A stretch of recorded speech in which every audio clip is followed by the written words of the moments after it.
नमस्कार मित्रों, विशेष पाठशाला में आप सभी का स्वागत करता हूं। एमपी असिस्टेंट प्रोफेसर की सीरीज चल रही है और यह एमपी असिस्टेंट प्रोफेसर की क्लास की 12वां भाग है। यह 12वां क्लास है, 12th क्लास। तो आइए शुरुआत करते हैं।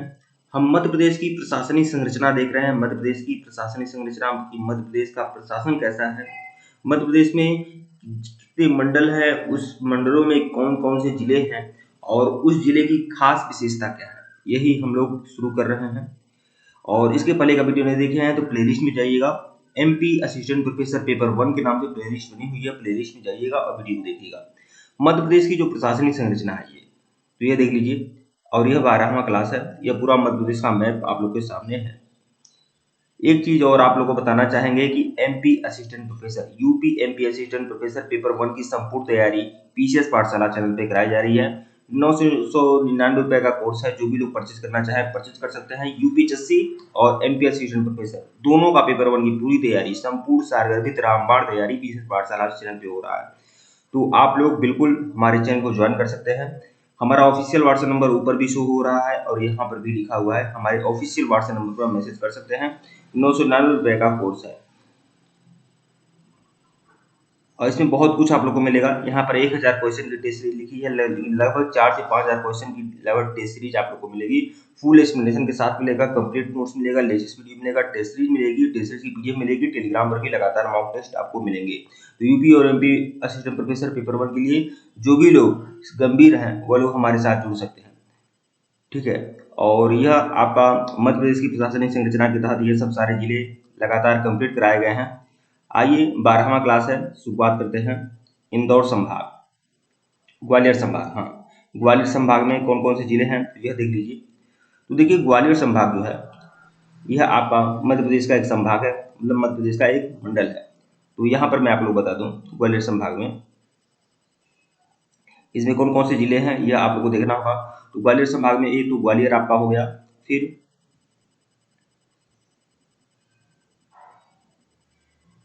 एक आपका ग्वालियर, फिर आपका शिवपुरी, फिर आपका गुना और फिर अशोकनगर और फिर दतिया।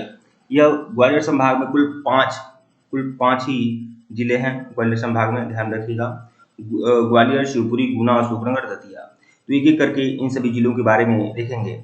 और एक बात मैं आप लोग को पूरी गारंटी के साथ बोल रहा हूँ, ग्वालियर संभाग के तहत या किसी भी संभाग के तहत जो इस जिलों के बारे में मैं बता रहा हूँ, अगर प्रश्न आएगा तो ज्यादा संभावना है कि प्रश्न आपको उसी जगह से आप लोग को देखने मिलेगा, ठीक है।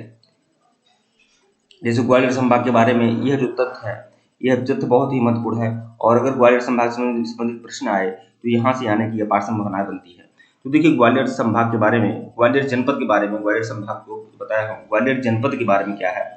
इसका प्राचीन नाम जो है गोपाचल है, ठीक है। ग्वालियर का पूरा प्राचीन नाम क्या है? गोपाचल है।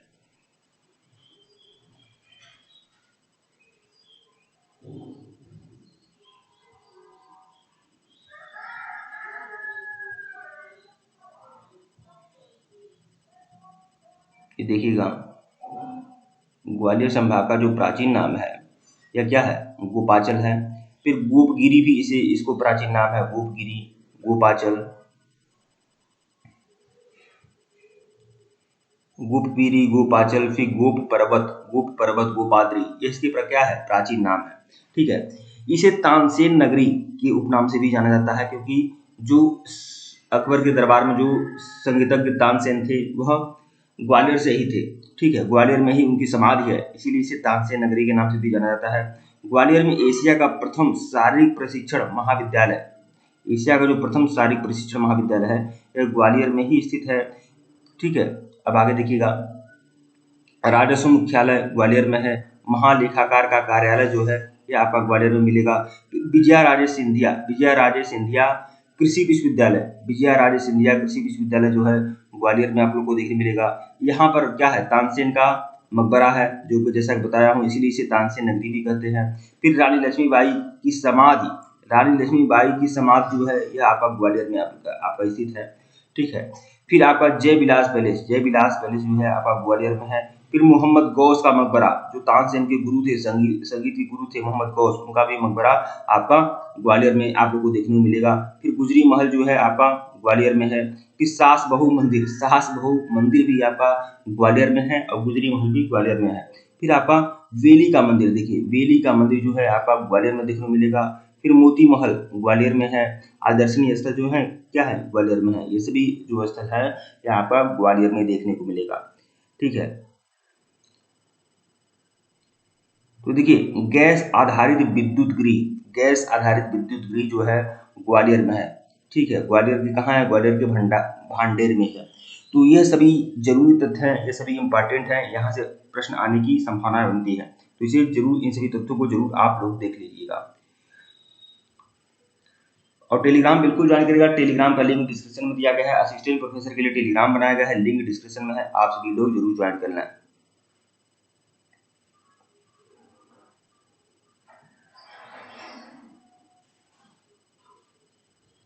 अब देखिए शिवपुरी जो ग्वालियर का जनपद है, इसके बारे में देख लेते हैं, इसमें क्या खास है।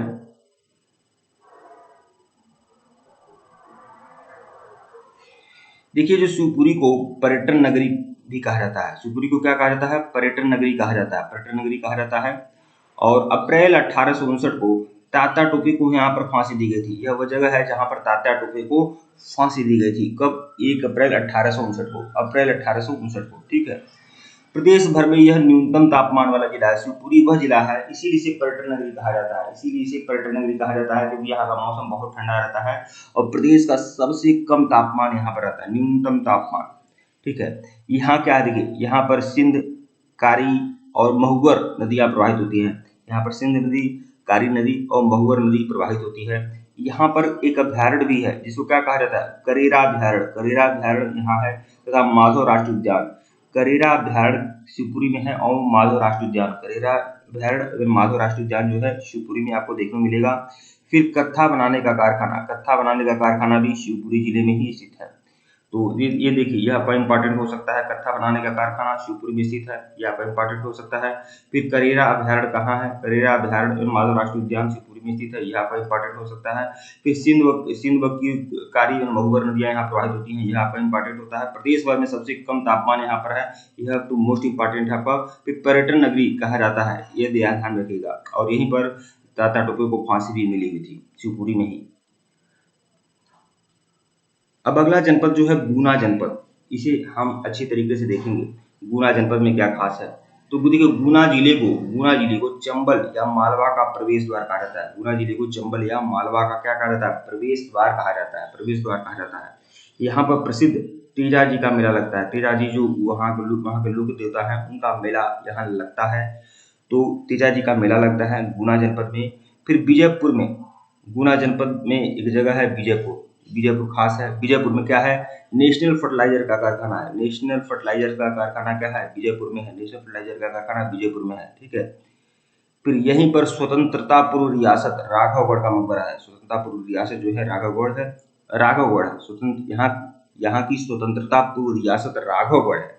यह पूर्व मुख्यमंत्री श्री दिग्विजय सिंह का गृह क्षेत्र है। तो जो पूर्व मुख्यमंत्री हैं मध्य प्रदेश के, दिग्विजय सिंह, जो कांग्रेसी नेता हैं, उनका गृह क्षेत्र है गुना।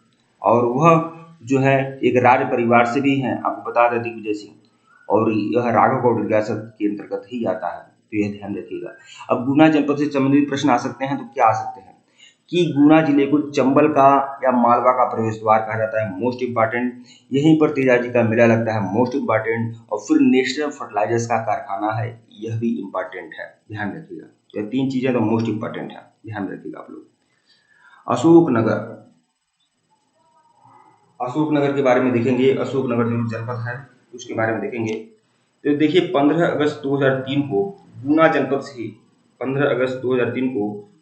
जनपद से ही इस जिले को विभाजित करके इस जिले का गठन किया गया है। पहले यह क्या है, गुना जिले के अंतर्गत था। 15 अगस्त 2003 को गुना जिले से विभाजित करके अशोकनगर बनाया गया है।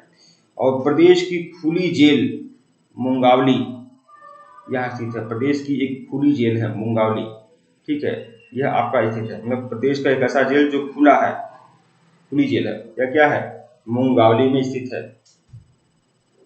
अब अशोकनगर में क्या है, यहाँ पर जौहर कुंड है। अशोकनगर में क्या है, जौहर कुंड है। फिर अशोकनगर में हवा महल आपको देखने मिलेगा। एक हवा महल आपका जयपुर में है और एक हवा महल आपका अशोकनगर में भी देखने को मिलेगा। फिर जौहर कुंड भी आपको अशोकनगर में देखने को मिलेगा। फिर नौखंडा, नौखंडा जो है अशोकनगर में है। फिर खूनी दरबारा, खूनी दरबारा जो है क्या है, अशोकनगर में, खूनी दरबारा अशोकनगर में है। फिर देखिए यह क्षेत्र हाथ से बनी चंदेरी साड़ियों के लिए क्या है, प्रसिद्ध है। हाथ से बनी हुई चंदेरी साड़ियों के लिए प्रसिद्ध है। कौन सा, अशोकनगर। ध्यान रखिए आप लोग।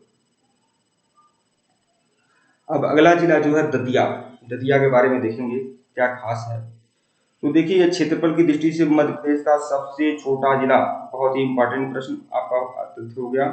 प्रदेश का जो सबसे छोटा जिला है क्षेत्रफल की दृष्टि से, वो कौन सा है, दतिया। दतिया जो है प्रदेश का सबसे छोटा जिला है क्षेत्रफल की दृष्टि से, दतिया। ठीक है। यह शहर को पीताम्बरा देवी का शहर कहा जाता है। यहाँ पर पीताम्बरा देवी की शक्तिपीठ है, इसीलिए इस शहर को क्या कहा जाता है, पीताम्बरा देवी का शहर, दतिया को। ठीक है। और यहाँ पर अनेक मंदिरों के कारण इसे लघु वृंदावन भी कहते हैं। दतिया में बहुत सारे छोटे छोटे मंदिर है, कई सारे मंदिर हैं। मंदिरों का यह दर्शनीय स्थल है, इसे लघु वृंदावन कहा जाता है, लघु वृंदावन कहा जाता है। तो देखिए यह इंपॉर्टेंट है कि सबसे छोटा जिला है। फिर उसके बाद पीताम्बरा देवी का जो शहर है, इसे कहा जाता है पीताम्बरा देवी का शहर, क्योंकि यहाँ पीताम्बरा देवी के शक्तिपीठ है। फिर इसे लघु मंदिर भी कहा जाता है, क्योंकि यहाँ पर कई सारे मंदिर हैं, इसीलिए इसे लघु वृंदावन भी कहा जाता है, लघु वृंदावन भी कहा जाता है। प्रसिद्ध जैन तीर्थ स्थल सोनगिरी। देखिए सोनगिरी जो है जैनों का प्रसिद्ध तीर्थ स्थल है सोनगिरी, वह कहाँ है, वह दतिया जिले में ही स्थित है। दतिया में ही माता टीला बाग है। दतिया क्या है, माता टीला बाग जो है आपका दतिया में है। दतिया में ही माता टीला बाग स्थित है। तो यह चीज आप लोग ध्यान में रखिएगा। अब सागर संभाग, सागर संभाग को अगले वीडियो में देखेंगे। और इस तरह से इंदौर आपका ग्वालियर संभाग हो चुका। सागर संभाग में यह सब सारे जिले हैं, इनके बारे में अच्छे से अध्ययन करेंगे। ठीक है मित्रों, वीडियो को लाइक और चैनल को सब्सक्राइब करिएगा। धन्यवाद आप लोगों को। टेलीग्राम बिल्कुल ज्वाइन करिएगा। असिस्टेंट प्रोफेसर की परीक्षा के लिए टेलीग्राम बनाया गया है, लिंक डिस्क्रिप्शन में, आप सभी लोग जरूर ज्वाइन करें। धन्यवाद आप लोगों को।